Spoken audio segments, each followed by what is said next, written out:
ሰላም ጤና ይስጥልኝ የቻናላችን ተከታዮች እንዴት ናችሁ? ደህና ናችሁ ወይ? እኔ ያለው እግዚአብሔር ይመስገን። ነባሮቹ በላይክ አዲሶች ደግሞ ላይክ ሰብስክራይብ በማድረግ አበረታቱኝ።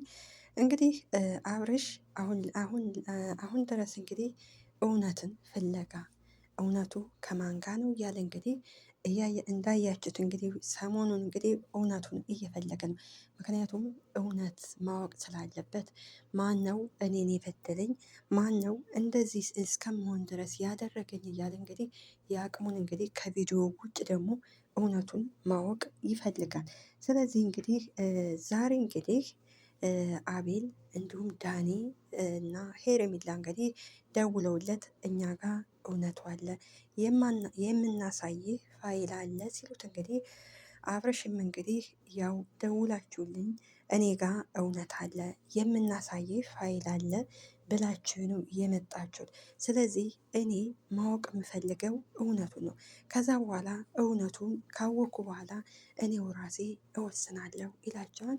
እንግዲህ አቤልም እና ሄርሜላም ዳኒም ስለነበረ እንግዲህ ያው ሚስጥሩን ስለሚያውቁ እንግዲህ ይሄ ነገር ማሳየት ስላለባቸው እንግዲህ ለአብርሽ ያሳዩታል። አብርሽ እንግዲህ የሰማውን ማመን ነው የከበደው። ምክንያቱም እኛም አልሰማነውም፣ ግን እሱ አይቷን ሰምቷን። አብርሽ እንግዲህ ምንድን ነው ያለው?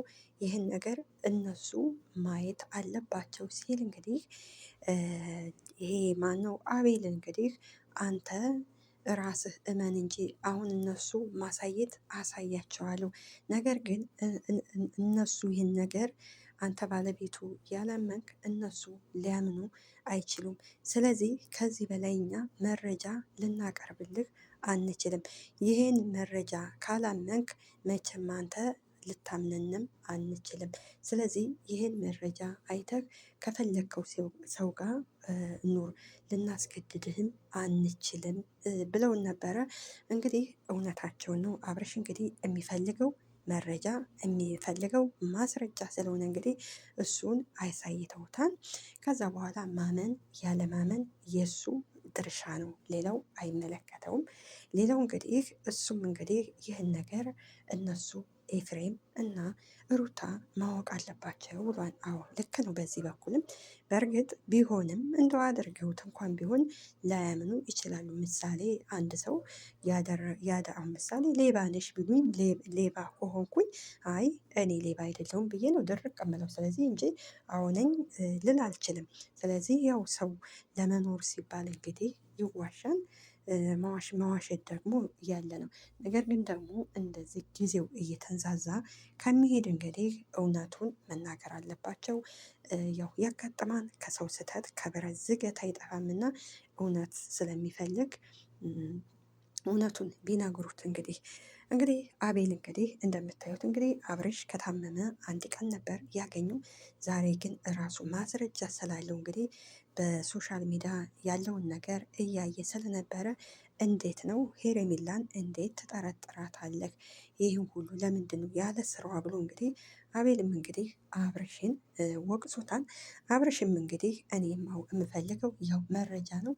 ይህን ነገር ሩታም ሆነ ኤፍሬም አሳያቸውና ለእኔ እንዳሳየኝ ከዛ በኋላ እኔ ከዚህ ጭቅጭቅ መውጣት አለብኝ። ከዛ በኋላ እራሴ ውሳኔውን እወስናለሁ ብሏን እንግዲህ እና ምን ለማለት ፈልጌ ነው እንግዲህ አብርሽ እስከዛሬ የሚኳትነው መረጃ ፍለጋ ነው። አሁንም መረጃ አግኝቷል።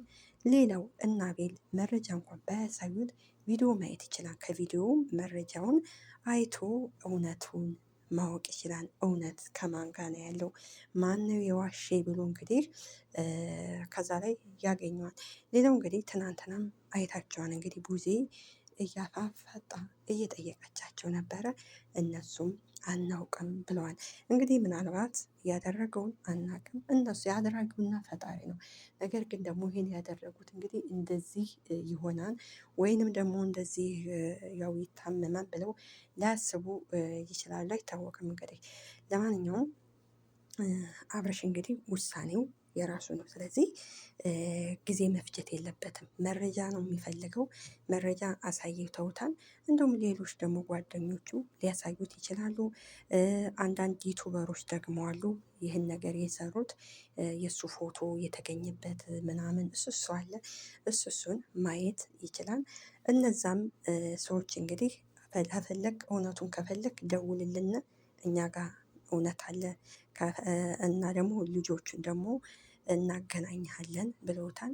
እሱ ደግሞ ወደዛ ሄዶ እውነቱን አጣርቶ ከዛ በኋላ ማነው ንጹህ ማነው እንደዚህ ያደረገልኝ ብሎ እንግዲህ አጣርቶ መኖር ምርጫውን ማሳወቅ ይችላል። እና ምን ለማለት ፈልጌ ነው፣ ያው ብዙ ነገር ታደርጋላችሁ ያን ሰው ለማግኘት ስትሉ፣ የራሳችሁ ለማድረግ ስትሉ ደግሞ ብዙ ነገር ይደረጋል። ግን በእንደዚህ ሰው ሀቅሉን ስቶ ሰው ማንነቱን እስከሚቀይር ደግሞ መሆን የሌለበት ነገር ነበረ። እንግዲህ ነበር እንደዛ መሆን የለበትም። እና ምን ለማለት ፈልጌ ነው እንግዲህ ሄርሜላም እንግዲህ የአቅሟን እየታገለች ነው እንግዲህ እውነቱ እስከሚወጣ። ሩታም ደግሞ እኔ አይደለሁም ብላ እሷም ዛሬ እንግዲህ እንደምታያት ከጽጌ አገናኝታቸው ነበረ። እኔ እንዴት በልጄ አባት እንደዚህ ሁሉ ነገር ወደ እኔ እየዞረ ነው እያለች ነው። እና እሷም ላታደርግም ትችላለች፣ አይታወቅም። ሌላ ሰው አድርጎ ሊሆን ይችላል። ማን እንደሆነ አናውቅም እንግዲህ። ስለዚህ ሁሉም እኔ ትክክል ነኝ፣ እኔ ንጹህ ነኝ እያሉ ስለሆነ ያው እሱንም እንደዚህ ከሚያደርጉ እውነቱን ይንገሩት። በቃ እውነቱን ቀጭ አርጎ ተናግሮ ከዛ በኋላ ከሆነ ይሆናል፣ ካልሆነ ደግሞ አይሆንም ነው። በቃ እንደዚህ ነው መሆን ያለበት። ስለዚህ እውነቱን ይንገሩት። አሁን አብረሽ እንግዲህ መረጃ ሰጥተውታል አይደለ? አብረሽ እንዳለው እንግዲህ ደግሞ ይህን መረጃ አቤል ለሩታና ለኤፍሬም ያሳያቸው ወይ ሌላ ሰው ነው ሊሉ ይችላል። ወይ ደግሞ ያው ሀሳባቸውን ደግሞ ከነሱም መስማት እንፈልጋለን። እና ምን ለማለት ፈልጌ ነው፣ እኛ የምናውቀው አብርሽን ይሄን አብርሽን ነው። አሁን ዛሬ ራሱ ነው መጀመሪያ መግቢያው ላይ ሲያወራ የነበረው እና ይሄን አብርሽን ነው የምንፈልገው። ቆፍጣናውን አብርሽ፣ ከዚህ ሂድ ከዚህ ውጣ ውረድ የሚለውን ሳይሆን ትክክለኛው አብርሽ ነው። ይሄ ነው ዛሬ የመጣውና ቀጣይ ደግሞ የባስ እየተሻለ ሲመጣ ያው ዋናውን አብርሽ እናገኘዋለን ብዬ ተስፋ እናደርጋለን። እንግዲህ ስለዚህ አብርሽ እንግዲህ መረጃ እየቀረበለት ስለሆነ እንግዲህ ያን አምኖ ከሄርሜላ ጋር ያው ህይወት አላቸው ከሄርሜላ ጋር መቀጠል፣ ካለበለዚያ ደግሞ ልጅቱን ነገ ዛሬ እያለ ከዚህ በላይ እሷም ከዚህ በላይ ምንም ነገር ላቀርብልህ አልችልም ብላለች። ትክክል ናት። ከዚህ በላይ እንግዲህ ማስረጃ ሊቀርብም አይችልም እና ውሳኔው የራሱ ነው። ሩታም ተስፋ እየጠበቀች ነው። ከነገ ዛሬ እኔ ጋር ይመጣን እያለች ነው። በጎን ደግሞ ደስታ ደግሞ አብርሽን እያስጠነቀቀ ነው። ደስታም ሩታን እኔ ያለሁልሽ አብርሽን በቃ ተይው ይላታል። እንግዲህ በእርግጥ ደስታ ደስታው ነው። ሩታ ደግሞ ልቧ ያለው ከማን ጋር ነው? ከአብርሽ። ምክንያቱም እንደ አብርሽ የዋህ ነው፣ ጥሩ ልጅ ስለሆነ እንደ አብርሽ የሚሆንላት አታገኝም። አንዳንድ ወንዶች እንግዲህ ታውቃላችሁ ሚስቶቻቸውን በቀበቶ የሚገርፉ አሉ። አብርሽ ደግሞ እንደዛ ስላላደለ ለዛ ነው እንግዲህ ሩታ እንጂ ወይ ባላጠታ ወይ ሌላ ወንድ አጠታ አይደለም አብርሽን ምርጫዋን ያደረገችበት ምክንያት። ግን ደግሞ ከኤፍሬም ጋር ሂዳ ያደረገችው አካሄዷ ጥሩ አይደለም። ሲጀመርም ወይ ከመጀመሪያው ልጇን ለማሳደግ ከሆነ ከፈለገኝ አብርሽን ከልቧ የምትወደው የምታፈቅረው ቢሆን ከአብርሽ ከሄርሜላ ጋር ህይወት ከመጀመሩ በፊት ጥንቃቄ ማድረግ ነበረባት። ተመልሶ ወደ እሷ ሲመጣ ደግሞ እሺ ብላ አብራ ተስማምታ መኖር ነበረባት። ነገር ግን ደግሞ እሷ ጋር ደግሞ እንደዛ አላደረገችም። ያው እልክ የሚባል ነገር አለ። የሰው ወሬ መስማት ተገቢ አይደለም። የሰው ወሬ ከሰማነ እንዳልኳቸው ትዳራችን አደጋ ላይ ነው። ትዳራችን ይፈርሳል። እነዛ ደግሞ የእኛን ትዳር የሚያፈርሱ ሰዎች በጣም ይደሰታሉ። ደስ ነው የሚላቸው። እናንተ ጥሩ ኑሮ እንድትኖሩ አይፈልጉም። አሁን ላይ እንግዲህ ሩታ እንግዲህ ኤፍሬም ተብዬ በፍጹም አብርሽ ከአንቺ ጋር ነው የሚኖረው ከሄርሜላ ጋር መሆን የለበትም አንቺና አብርሽ መለያየት የለባችሁም እያለ እንግዲህ ተስፋ ስለሚሰጣን ይሄን ሁሉ የምትታገለው። ስለዚህ አብርሽ አልፈልግም ካለ ከደስታ ጋር ኑራ ቀሪ ዘመኗን በደስታ ጋር አብራ ተደስታ መኖር ነው ያለባት፣ ልጇን እያሳደገኝ እሱም ልጇን እንደ ልጇ ካየላት ልጁ ለተወሰነ ጊዜ ነው የሚያስቸግረው። ከዛ በኋላ ቀላል ነው፣ ወይ ከሱ ጋር ወይ ከሷ ጋር ወይ ከቤተሰቦቻቸው ጋር ያድጋል። ስለዚህ ምን ለማለት ፈልጌ ነው እንግዲህ አብርሽ ያው ፋይል አሳይተውታል። ከዚህ በላይ እንግዲህ ምንም ሊያሳዩት አይችልም።